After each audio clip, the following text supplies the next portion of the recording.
सन 2019 में बनी film joker के लीड रोल में नजर आए थे जोकिन फिनिक्स, जिन्हें उस साल best actor of the year के रूप में ऑस्कर अवार्ड दिया गया था। इस फिल्म के बनने के ठीक 4 साल बाद एक फिल्म बनती है जिसका नाम होता है नेपोलियन, और इसे भी वही जोकर वाले जोकिन फिनिक्स नेपोलियन बोनापार्ट के मुख्य किरदार के रूप में नजर आते हैं। आज हम इस फिल्म के बारे में नहीं बल्कि नेपोलियन बोनापार्ट के इतिहास की बात करेंगे, जिनकी हम 200 वर्षों तक गुलामी करते रहे। उनके लिए तो नेपोलियन अकेला ही काफी था। हम बात करेंगे एक ऐसे शासक की जो बहुत कम समय में कैसे यूरोप के करोड़ों दिलों में जगह बनाई, क्यों आज भी दुनिया उन्हें बैटलफील्ड जीनियस मानती है। आइए जानते हैं इस पूरी वीडियो में। कार्लो बोनापार्ट और मारिया लेटिजिया रेमोलिनो के दूसरे बेटे नेपोलियन का जन्म 15 अगस्त सन 1769 में कोर्सिका आइलैंड पर हुआ था। इनका बचपन का नाम नेपोलिया था और ये कुल 8 भाई बहन थे। नेपोलियन के पिता कार्लो बोनापार्ट पेशे से एक वकील और पॉलिटिकल लीडर थे। उन्होंने कोर्सिकन असेंबली में भी भाग लिया और कोर्सिका के गवर्नर के रूप में भी काम किया। उनका व्यक्तित्व और कार्य क्षेत्र कोर्सिका के आधिकारिक दलों में महत्वपूर्ण था। बचपन से ही उनका इंटरेस्ट मिलिट्री के फील्ड में था, इसलिए 9 साल की उम्र में उन्हें फ्रांस के मेनलैंड में एक मिलिट्री स्कूल ब्रीन-ले-सिट में दाखिला कराया गया। स्कूल में और सब बच्चे उन्हें आउटसाइडर कहते, क्योंकि उनको उस समय फ्रेंच नहीं आती थी, जिससे उन्हें स्कूल में बहुत दिक्कतों का सामना करना पड़ा। नेपोलियन इससे हमेशा दुखी रहने लगा। वो फ्रेंच सोसाइटी में मैच करने के लिए अपना 100% एफर्ट डालता रहता था। फिर भी नेपोलियन ने किसी तरह अपना स्कूल पूरा किया और उसके बाद मिलिट्री ज्वाइन करने के बारे में सोचा और सन 1785 ईस्वी में पेरिस के मिलिट्री एकेडमी में एडमिशन लिया और मिलिट्री की ट्रेनिंग पूरी की, जिसमें इनको आर्टिलरीज को ऑपरेट करने की ट्रेनिंग दी गई। पर इसी बीच सन 1789 को इनके पिता की मृत्यु हो जाती है, जिससे इन पर इनके पूरे परिवार की रिस्पॉन्सिबिलिटी आ जाती है। पर इनके सपनों के आगे ये रिस्पॉन्सिबिलिटी कुछ भी नहीं थी और अपनी काबिलियत से मात्र 21 साल की उम्र में सन 1791 ईस्वी में ये फ्रेंच आर्मी के 2nd लेफ्टिनेंट बन जाते हैं। एज ए लेफ्टिनेंट के दौरान ही फ्रेंच रेवोल्यूशन शुरू हो जाता है। ऐसे में फ्रेंच रेवोल्यूशन में नेपोलियन ने खूब मदद की और बहुत जल्दी फ्रेंच गवर्नमेंट के अंदर फ्रेंच आर्मी को ज्वाइन कर लिया। उधर फ्रांस में मोनार्की धीरे धीरे खत्म होती जा रही थी, जिससे कि अन्य यूरोपियन कंट्रीज छोटे बड़े ट्रूप्स मिलकर फ्रांस पर हमला करने लगे। इसलिए फ्रांस की जनता अब नेपोलियन के बजाय ब्रिटिश गवर्नमेंट की मांग करने लगी और ऐसे में फ्रेंच गवर्नमेंट ने नेपोलियन को बैटल ऑफ तोलून के लिए भेज दिया।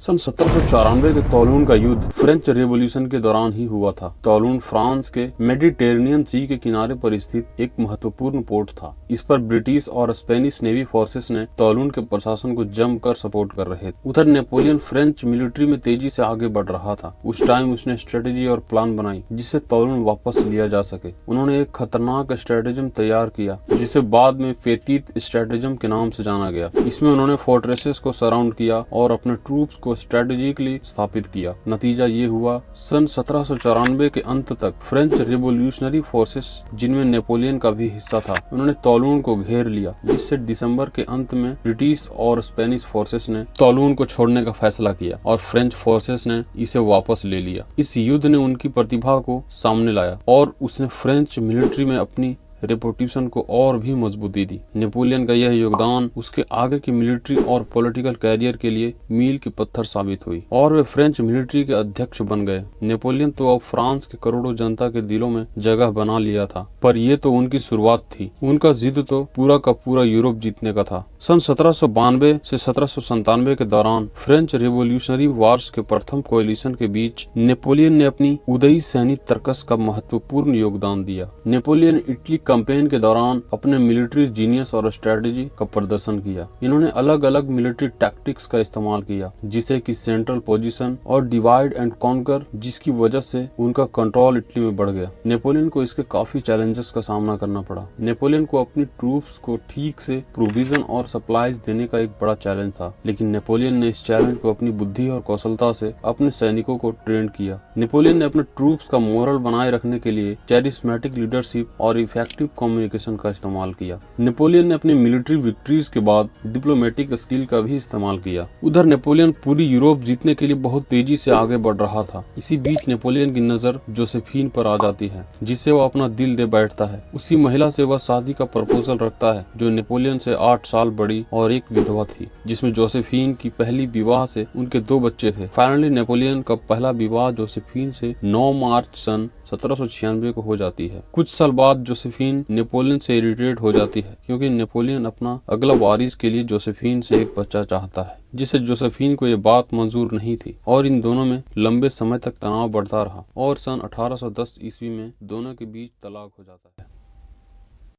सन 1812 में नेपोलियन बोनापार्ट ने ग्रेट आर्मी के साथ रसिया पर अटैक किया, जिसे कॉमनली नेपोलियनिक वार्स के हिस्से के रूप में जाना जाता है। इस कैंपेन का नाम फ्रेंच इन्वेशन ऑफ रसिया है। नेपोलियन ने यह युद्ध एक मैसिव आर्मी को लेकर किया था, जिसका एम था रसिया के TSAR अलेक्जेंडर 1 को हराना और उनकी डोमिनेंस को और बढ़ाना। जब नेपोलियन ने जून 1812 में अटैक किया तो इनिशियली उसका प्लान अच्छा चल रहा था। फ्रेंच आर्मी ने कुछ इंपॉर्टेंट बैटल्स भी जीती, जैसे कि बैटल्स ऑफ बोरोदिनो। लेकिन जब नेपोलियन मॉस्को तक पहुंचा तो उसे पता चला कि मॉस्को खाली है और TSAR और रशियन आर्मी ने अपने आगे की रिट्रीट की तैयारी कर ली है। जबकि नेपोलियन मॉस्को में था तो सर्दी शुरू हो गई और टेम्परेचर बहुत ही गिर गई। नेपोलियन का प्लान था कि वो मॉस्को को कंट्रोल करके TSAR को फोर्स करेगा सरेंडर करने के लिए, लेकिन मॉस्को एम्प्टी होने के कारण उसका ये प्लान फेल हो गया। अब नेपोलियन को अपने ट्रूप्स को वापस यूरोप तक ले जाना था, लेकिन Russian winter, lack of supplies और गोरिल्ला वारफेयर के कारण फ्रेंच आर्मी के लॉजिस्टिक सिस्टम में बहुत बड़ी प्रॉब्लम्स आई।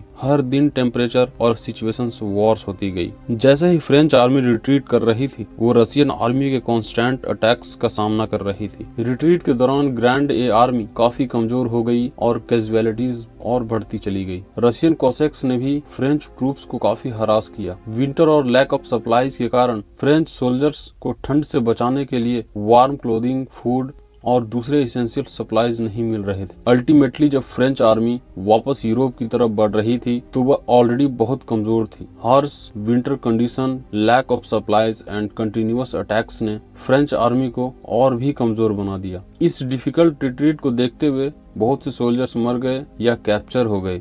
ओवरऑल फ्रांस ने अपने इनिशियल 5 लाख सोल्जर्स का मेजर पोर्शन खो दिया और इस कैंपेन ने नेपोलियन के मिलिट्री स्ट्रेंथ को काफी कमजोर कर दिया। इतनी बड़ी नाकामयाबी के बाद 16 से 19 अक्टूबर सन 1813 लिप्जिग की लड़ाई लड़ी गई। इसे बैटल ऑफ नेशंस भी कहा जाता है और इसे रसिया, प्रूसिया, ऑस्ट्रिया और स्वीडन चारों मिलकर फ्रांस के अगेंस्ट लड़ाई लड़ी। इन चारों देशों के फोर्सेस ने एक यूनिफाइड एफर्ट में पार्टिसिपेट किया था। इस युद्ध में नेपोलियन ने अपने पुराने युद्ध टैक्टिक का इस्तेमाल किया, लेकिन उसके ऊपर भारी संख्या में दुश्मनों का दबाव था। युद्ध के केवल 5 दिनों के बाद 19 अक्टूबर सन 1813 में नेपोलियन को हार स्वीकार करनी पड़ी। लिप्जिग के युद्ध के बाद नेपोलियन की शक्ति में कमजोरी आ गई और यूरोप के अलग अलग देशों में उसके खिलाफ भावनाएं बढ़ने लगी, जिससे उसके पड़ोसी देशों ने इस मौके का फायदा उठाया और उस पर तेजी से आक्रमण किया। सन 1814 में नेपोलियन को पेरिस में हार माननी पड़ी और उसने ब्रिटिश और प्रूसियन फोर्सेस के सामने सरेंडर किया। उसको एल्बा नामक छोटा सा द्वीप दिया गया, जहां वह सत्ता से काफी दूर रहा। फिर सन 1815 ईस्वी में वो फ्रांस लौट आया और 100 डेज के दौरान फिर से सत्ता में आया, लेकिन उसका अंतिम अनुष्ठान बैटल ऑफ वाटरलू में 18 जून सन 1815 ईस्वी में हुआ, जिसमें उसने ड्यूक ऑफ वेलिंगटन और प्रूसियन जनरल ब्लूसर के खिलाफ हार का सामना करना पड़ा। इसके बाद नेपोलियन को ब्रिटिश लोगों ने सेंट हेलेना नामक द्वीप पर डिपोर्ट कर दिया, जहां उसकी बची खुची जिंदगी बीती।